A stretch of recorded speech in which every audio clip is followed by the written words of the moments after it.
अस्सलाम वालेकुम रहमतुल्लाहि बरकातहू। कैसे हो आप लोगों की स्टडी कैसी चल रही है। मैं सानिया कुरैशी आज आप लोगों के लिए इंग्लिश मीडियम का चैप्टर नंबर 3 शाल वो एक्सप्लेन करने वाली हूँ। शाल का मतलब होता है सम्मान, है ना। किसी को हम लोग सम्मान करते हैं शाल के ज़रिए। शाल कब हम लोग उड़ाते हैं, कब गिफ्ट करते हैं? शादी ब्याह के मौक़े पर। कभी आप लोग गए होंगे शादी में, या आप लोगों के घर में देखो शादी वगैरह निकलती है ना। तो आप लोग जो है, आप लोगों के जो घर वाले पेरेंट्स है तो क्या करते हैं, शादी में आने वाले मेहमान को जो है शाल गिफ्ट करते हैं। तो ये जो है इसे किसे लिखा है, रग जादव ने इसे लिखा है। अब यहाँ पर जो है क्या बताया गया है कि शालिभोवती असलेली लेखकाच्या आठवणी। शाल के ज़रिए लेखक की जो याद है ना, इसमें बताया गया है कि किस तरह से उनको वो याद थी। एक निर्जीव वस्तु की जो कैसी थी, मतलब उनको एक निर्जीव वस्तु से लगाव था।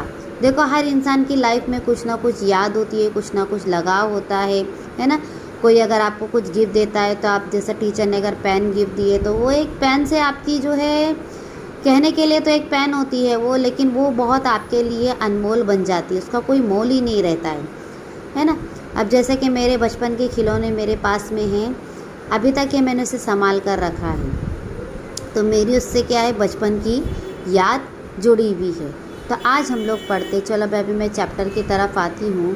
एक द मी यानी कौन, लेखक, यानी लेखक खुद के बारे में बता रहे हैं। एक दिन मैं पु ल देशपांडे यांच्याकडे काही।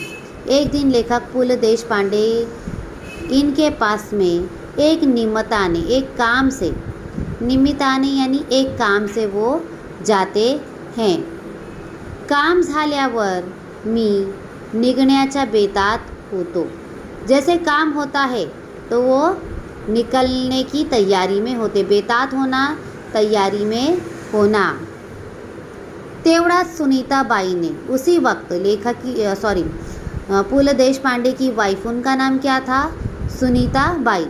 उन्होंने लेखक से कहा, लेखक ला थांबवले, लेखक को रोकना, थांबवले यानी रोकना। वह विचारले और पूछा, तुम्हाला शाल दिली तर चालेल का? अगर हमने आपको शाल दिए तो आपको चलेगा, आपको बुरा तो नहीं लगेगा ना। मी एका पायावर हो म्हटले। अब इसका मतलब एक पायावर यानी नहीं कि लेखक एक पैर पे खड़े होकर हाँ कह दिया। एक पायावर यानी फ़ौरन हाँ कहना, झट से हाँ बोलना, बिना सोचे समझे।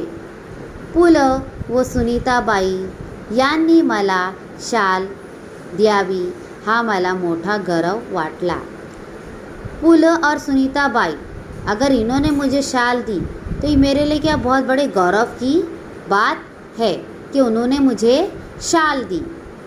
ती शाल मी माझ्या खोलीतल्या सूटकेसमध्ये ठेवून दिले। वो शाल मैंने अपने सूटकेस में रखा। वापरली मात्र कधीच नहीं, ज़रा भी, मात्र ज़रा भी, कभी मैंने उसका इस्तेमाल नहीं किया, उसको यूज़ नहीं किया।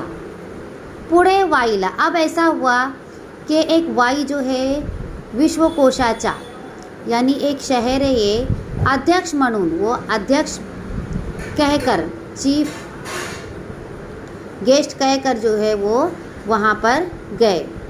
तिथे नदी काठच्या, नदी किनारे, प्रयाग पाठशाळेच्या, वहाँ पे जो स्कूल है, खोलीत रूम, मी राहत असे, वहाँ पे लेखक रहते थे, वहाँ पे उनका रुकने का इंतज़ाम किया गया था।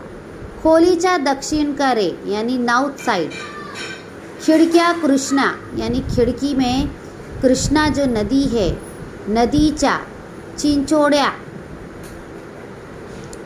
यानी चिंच के जो झाड़ है, इमली के, प्रवाहार होता, नदी का प्रवाह वहाँ पे बह रहा था। ठंडीच्या दिवसात, ठंडी के दिन थे, एक बाई, एक औरत, माझ्या खिड़की खाली, माझ्या यानी लेखक के, खिड़की के नीचे, घाटाच्या छोट्या ताटावर, घाट के छोटे ताट पर जो बना हुआ होता है, तिथे छोटे मूल यानी उसका जो बच्चा है एक टोपली में ठेवून यानी रखकर, मासे पकडण्याच्या यानी फिश पकड़ने के उद्योगात काम में, उद्योग यानी क्या, काम में होती, तिचे बाळ कड़ाक्याच्या थंडीने कुड़कुड़त रड़त होते। उसका जो बच्चा, ठंडी बहुत कड़ाके की थी तो वो क्या कर रहा था, रो रहा था। पण लेकिन आई तिकडे बघितलीच नव्हती।